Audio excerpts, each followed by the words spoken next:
दोस्तों, हम बार बार सवाल उठाते हैं कि इस देश में मुसलमानों के बारे में सोचने वाली सरकार कौन सी है, क्योंकि लगातार नकारात्मक रवैया हमें दिखता है। लेकिन दोस्तों, कर्नाटक से एक बेहद सुखद खबर निकल कर आई है। जी हाँ, मुस्लिमों को बड़ी राहत मिलने जा रही है, क्योंकि बजट में मुसलमानों के लिए कर्नाटक सरकार ने अपना पिटारा खोल दिया है, खजाना खोल दिया है। दोस्तों, विस्तार से खबर आपको हम बताएंगे।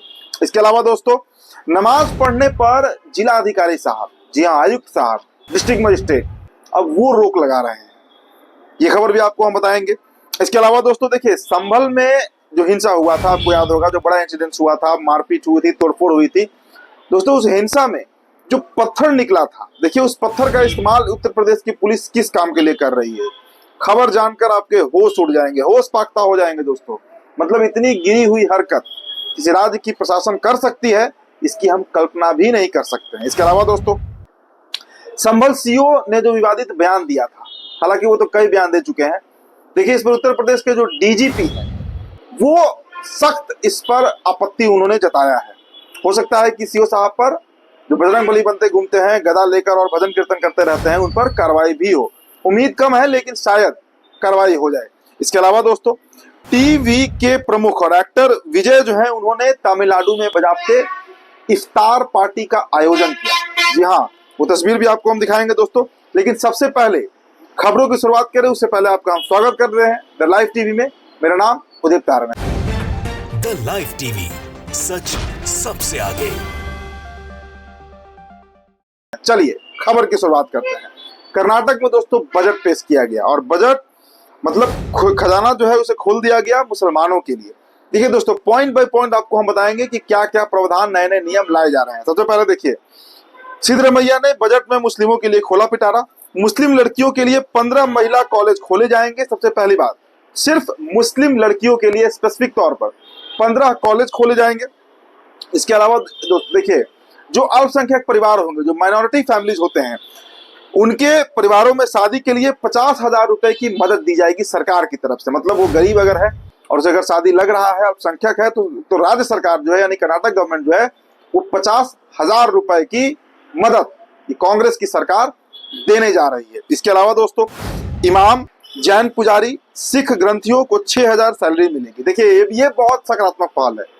इस तरीके से ब्राह्मणों को दान दक्षिणा मिलता है, उनके लिए अच्छी व्यवस्था की जाती है। उसी डर पर, उसी तरीके से जो इमाम होंगे, जो जैन पुजारी होंगे, जो सिख ग्रंथी होंगे, इन सभी को दोस्तों राज्य सरकार जो है वो हर महीने 6,000 रुपए का सैलरी जो है, तनख्वाह जो है, वो देने जा रही है।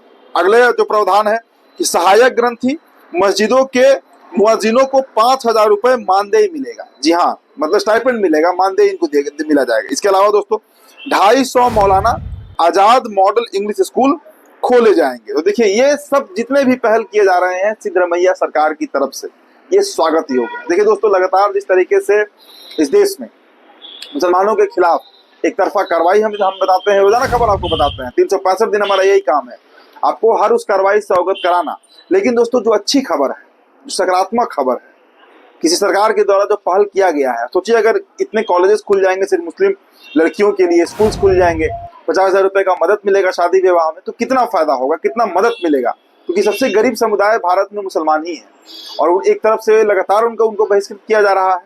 यूपी की तो खबर आपको रोज बताते हैं, लेकिन चलिए कम से कम एक अच्छी खबर, एक सकारात्मक खबर भी आज आपको हम सुबह सवेरे बता रहे हैं। दोस्तों, अगला खबर देखिए, मस्जिद में नमाज पढ़ने पर डीएम ने रोक लगाया है। पाबंदी तोड़ने पर 1 करोड़ रुपए का जुर्माना लगेगा। तो आप सोच लीजिए, नमाज अगर आप पढ़िएगा तो आप पर 1 करोड़ रुपए का जुर्माना, और वो भी कोई पुलिस नहीं, प्रशासन नहीं, बजाबते आपके जिला के जिला अधिकारी लगाएंगे। खबर कहाँ की है देखिए, दरअसल यूपी के फर्रुखाबाद में स्थित म्युनिसिपल इंटर कॉलेज के अंदर बनी मस्जिद में प्रिंसिपल की शिकायत के बाद डीएम ने नमाज पर रोक लगा दी।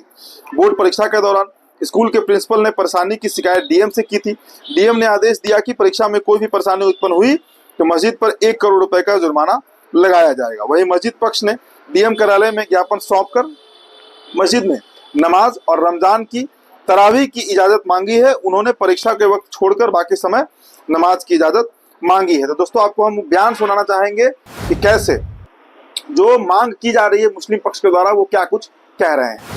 आज़ादी से पहले की एक मस्जिद म्युनिसिपल इंटर कॉलेज में बनी हुई है, उसमें 5 टाइम की नमाज तरावी होती चली आ रही है। लेकिन वहाँ के प्रधानाचार्य जी ने 24 तारीख को बरवली अवगत कराया कि यहाँ स्ट्रांग रूम बन गया, नमाज नहीं हो सकती है। तो इस संदर्भ में अच्छा परसों तरावी हुई भी पहली वहाँ पे, तो शहर कोतवाल आए, जब नमाज पढ़ के हम लोग निकले, बोले ऐसा करिए आप लोग डीएम लाइन साहब से 2 लाइन का एक आदेश ले आइए, मुझे कोई आपत्ति नहीं। तो उसी संदर्भ में आज हम लोग यहाँ मिले थे आगे डीएम साहब से। चलिए दोस्तों, आप समझ गए मसला क्या है।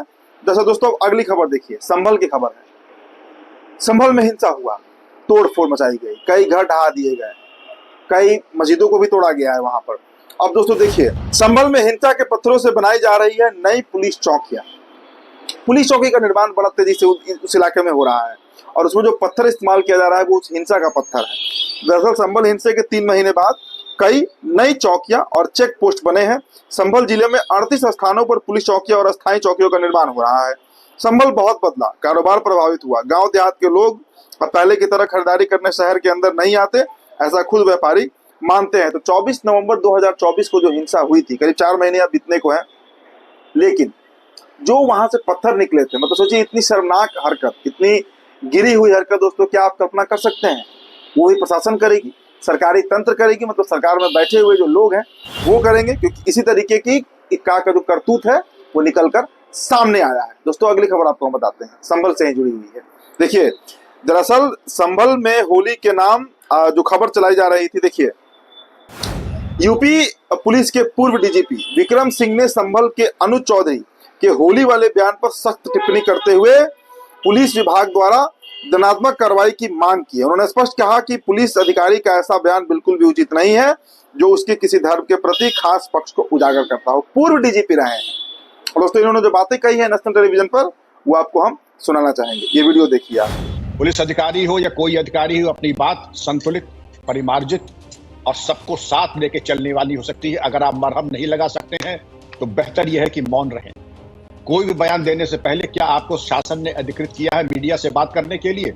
और अगर नहीं किया है तो गवर्नमेंट सर्वेंट कॉन्डक्ट रूल्स के ये विरोध में है, दंडात्मक कार्रवाई होनी चाहिए। चलिए, तो आपने सुना और देखिए दोस्तों, इन्होंने कोई गलत बात नहीं कहा है, क्योंकि सीओ साहब बड़े विवादित रहे हैं लगातार, और बजाते योगी आदित्यनाथ ने इन्हें संभल में इसलिए ही पोस्टेड रखा ताकि ये कार्रवाई एक तरफा करते जाएं। अब देखिए दोस्तों, संभल सीओ के विवादित बयान पर पूर्व आईपीएस आरके विज, उन्होंने भी कहा कि आपत्तिजनक कथन है।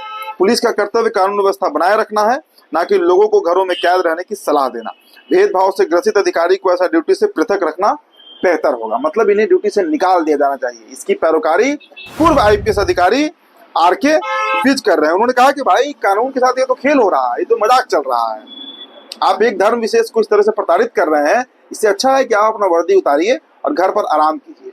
नौकरी आपके बस की नहीं है। निष्पक्षता के साथ, मतलब बिना पार्शियल हुए, इम्पार्शियली आप काम नहीं कर पा रहे हैं। इसके अलावा दोस्तों अगली खबर देखिए, टीवीके के जो प्रमुख हैं विजय, एक्टर विजय, उन्होंने तमिलनाडु में बजाते इफ्तार पार्टी का आयोजन किया। तस्वीरें आप देखिए, तस्वीर में आपको दिख रहे होंगे बजाते वो नमाज अदा करते हुए दिख रहे हैं। तमाम जो मुस्लिम मौलवी जो है वो अगल बगल बैठे हुए हैं। देखिए दोस्तों, अब संघी उन्हें गाली दे रहे हैं और भाजपा को उनसे दूर रहने की सलाह दे रहे हैं।